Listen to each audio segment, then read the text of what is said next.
ಹೈದರಾಬಾದ್ ಈ ಸೀಸನ್ನ ಆರಂಭದ ಪಂದ್ಯಗಳಲ್ಲಿ ಅಬ್ಬರಿಸಿ ಉಳಿದೆಲ್ಲ ಟೀಮ್ಗಳಿಗೆ ನಡುಕ ಹುಟ್ಟಿಸಿತ್ತು. ಇವರ ಬ್ಯಾಟಿಂಗ್ ನೋಡಿ ಈ ಸಲ 300ಕ್ಕೂ ಹೆಚ್ಚು ಹೊಡಿತಾರೆ ಅಂತ ಎಲ್ಲ ಅಂದ್ಕೊಂಡಿದ್ರು. ಆದರೆ ಎಲ್ಲರ ಲೆಕ್ಕಾಚಾರ ಉಲ್ಟಾಗಿದೆ. SRH ಮಕಾಡೆ ಮಲಗಿದೆ. ಈ ಟೀಮ್ ಈಗ ಕಳಪೆ ಫಾರ್ಮ್ನಲ್ಲಿದ್ದು ಫ್ರಾಂಚೈಸಿ ಕಂಗೆಟ್ಟು ಹೋಗಿದೆ. SRH team back to back ಸೋಲು ಕಾಣ್ತಿದೆ. ತಂಡವನ್ನ ಹೇಗೆ ಮೇಲೆತ್ತಬೇಕು ಅಂತ ಪ್ಲಾನ್ ಮಾಡಬೇಕಿದ್ದ ಫ್ರಾಂಚೈಸಿಯೇ ಈಗ ಆಟಗಾರರನ್ನ ಟ್ರಿಪ್ಗೆ ಕಳುಹಿಸಿದೆ, ಅದು ಕೂಡ ಮಾಲ್ಡೀವ್ಸ್ಗೆ. ಹಾಗಾದ್ರೆ SRH ಫ್ರಾಂಚೈಸಿ ಪ್ಲಾನ್ ಏನು? ಮಾಲ್ಡೀವ್ಸ್ಗೆ ಹೋದ್ರೆ ಮ್ಯಾಚ್ ವಿನ್ ಆಗುತ್ತಾ?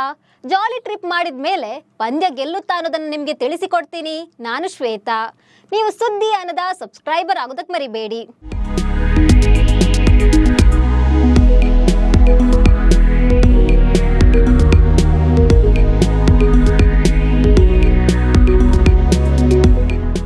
IPL ದಿನದಿಂದ ದಿನಕ್ಕೆ ಸಖತ್ ಕಿಕ್ ನೀಡ್ತಿದೆ. ಸೋಲೋರು ಗೆಲ್ತಿದ್ದಾರೆ, ಗೆಲ್ಲೋರು ಸೋಲ್ತಿದ್ದಾರೆ.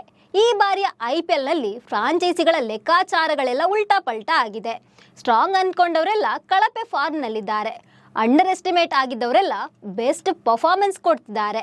ಇದೀಗ ಲೀಗ್ ಹಂತದ ಪಂದ್ಯ ಮುಗಿತಾ ಬಂದಿದ್ದು ಎಲ್ಲಾ ತಂಡಗಳು ಪ್ಲೇ ಆಫ್ಗೆ ಪೈಪೋಟಿ ನಡೆಸ್ತಿವೆ. ಅದರಲ್ಲೂ ಸನ್ರೈಸರ್ಸ್ ಹೈದರಾಬಾದ್ ತಂಡ ತಿಡುಕಾಡ್ತಿದೆ. ಕಳೆದ ವರ್ಷ ರನ್ನರ್ ಅಪ್ ಪಟ್ಟ ಅಲಂಕರಿಸಿದ ತಂಡ ಈಗ ಕಳಪೆ ಫಾರ್ಮ್ನಲ್ಲಿದೆ. ಪಾಯಿಂಟ್ಸ್ ಟೇಬಲ್ನಲ್ಲಿ 9ನೇ ಪ್ಲೇಸ್ನಲ್ಲಿದೆ. ಆಟಗಾರರಿಗೆ ಕೋಟಿ ಕೋಟಿ ದುಡ್ಡು ಸುರಿದ ಕಾವ್ಯ ಮಾರನ್ನ ಕೋಪತಾಪಗಳ ವಿಡಿಯೋ ಸೋಷಿಯಲ್ ಮೀಡಿಯಾದಲ್ಲಿ ಸಖತ್ ವೈರಲ್ ಆಗ್ತಿದೆ.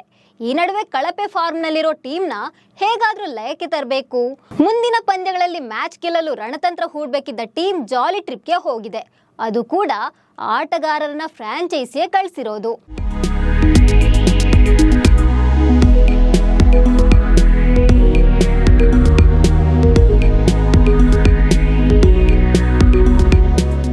ಸನ್ರೈಸರ್ಸ್ ಹೈದರಾಬಾದ್ ತಂಡ ಈ ವರ್ಷದ ಆರಂಭದಲ್ಲಿ ಆಡಿದ್ದ ಆಟವನ್ನು ನೋಡಿದ್ರೆ ಈ ಬಾರಿ IPL ನಲ್ಲಿ 300 ರನ್ಗಳನ್ನ ಸುಲಭವಾಗಿ ಕಲೆ ಹಾಕಬಹುದು ಅಂತ ಫ್ಯಾನ್ಸ್ ಅಂದ್ಕೊಂಡಿದ್ರು. ಆದ್ರೆ ಮೊದಲ ಪಂದ್ಯದಲ್ಲಿ ಸನ್ರೈಸರ್ಸ್ ಹೈದರಾಬಾದ್ ರಾಜಸ್ಥಾನ ವಿರುದ್ಧ ಸೋತ ಬಳಿಕ ಗೆಲುವಿನ ಟ್ರ್ಯಾಕ್ಗೆ ಮರಳಲು ಹರಸಾಹಸ ಪಟ್ಟಿತ್ತು. ಸ್ಫೋಟಕ ಬ್ಯಾಟರ್ಗಳು ಅಬ್ಬರಿಸೋದನ್ನ ನಿಲ್ಲಿಸಿದ ಪರಿಣಾಮ ತಂಡ ಸಂಕಷ್ಟಕ್ಕೆ ಸಿಲುಕಿದೆ. ಈ ಸೀಸನ್ನಲ್ಲಿ SRH ತಂಡ ಇದುವರೆಗೂ 9 ಪಂದ್ಯಗಳನ್ನ ಆಡಿದೆ. ಆಡಿರುವ ಇಷ್ಟೂ ಪಂದ್ಯಗಳಲ್ಲಿ SRH ಗೆದ್ದಿದ್ದು 3 ಪಂದ್ಯಗಳಲ್ಲಿ ಮಾತ್ರ. ಏಪ್ರಿಲ್ 25ರಂದು ನಡೆದ CSK ವಿರುದ್ಧದ ಮ್ಯಾಚ್ನಲ್ಲಿ ಗೆಲ್ತಿದ್ದಂತೆ ಪ್ಲೇ ಆಫ್ ಕನಸನ್ನ ಜೀವಂತವಾಗಿರಿಸಿಕೊಂಡಿದೆ. ಹೀಗಾಗಿ ಆಟಗಾರರಿಗೆ ಬೂಸ್ಟ್ ಕೊಡೋಕೆ ಇಡೀ ತಂಡವನ್ನ ಮಾಲ್ಡೀವ್ಸ್ಗೆ ಕಳುಹಿಸಲಾಗಿದೆ. ತಂಡದ ಆಟಗಾರರು ಮತ್ತು ಸಹಾಯಕ ಸಿಬ್ಬಂದಿಯನ್ನ SRH ಮ್ಯಾನೇಜ್ಮೆಂಟ್ ಮಾಲ್ಡೀವ್ಸ್ಗೆ ಕಳುಹಿಸಿದೆ.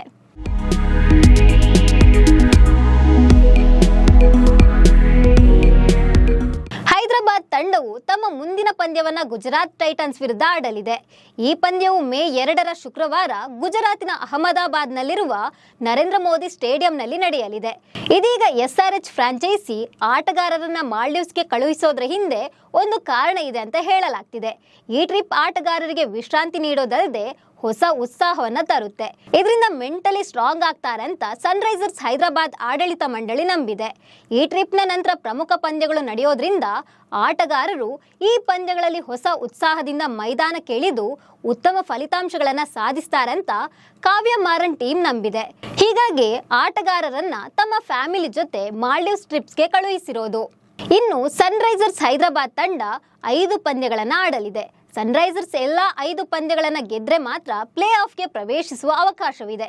ತಂಡವು ಪ್ರಸ್ತುತ ಮೈನಸ್ ನೆಟ್ ರನ್ ರೇಟ್ ನಲ್ಲಿರುವ ಕಾರಣ ಸನ್ರೈಸರ್ಸ್ ಎಲ್ಲ 5 ಪಂದ್ಯಗಳನ್ನ ಭಾರಿ ಅಂತರದಿಂದ ಗೆಲ್ಲಬೇಕು. ತಮ್ಮ ನೆಟ್ ರನ್ ರೇಟ್ ಅನ್ನ ಸಾಧ್ಯವಾದಷ್ಟು ಸುಧಾರಿಸಿಕೊಳ್ಬೇಕಿದೆ. ಹೀಗಿದ್ದಲ್ಲಿ ಮಾತ್ರ ಪ್ಲೇ ಆಫ್ಗೆ ಹೋಗುವ ಸಾಧ್ಯತೆ ಇದೆ. ಇದೀಗ SRH ತಂಡ ರಜೆಯ ಮಜೆಯನ್ನ ಮುಗಿಸಿಕೊಂಡು ಬಂದು ಹೇಗೆ ಪ್ರದರ್ಶನ ನೀಡುತ್ತೆ, ಮತ್ತೆ ಫಾರ್ಮ್ಗೆ ಬರುತ್ತಾ ಅನ್ನೋ ಕ್ಯೂರಿಯಾಸಿಟಿ ಹೆಚ್ಚಾಗಿದೆ. ಈ ಬಗ್ಗೆ ನಿಮ್ಗೆ ಏನನಿಸ್ತಿದೆ ಅಂತ ಕಾಮೆಂಟ್ ಮಾಡಿ.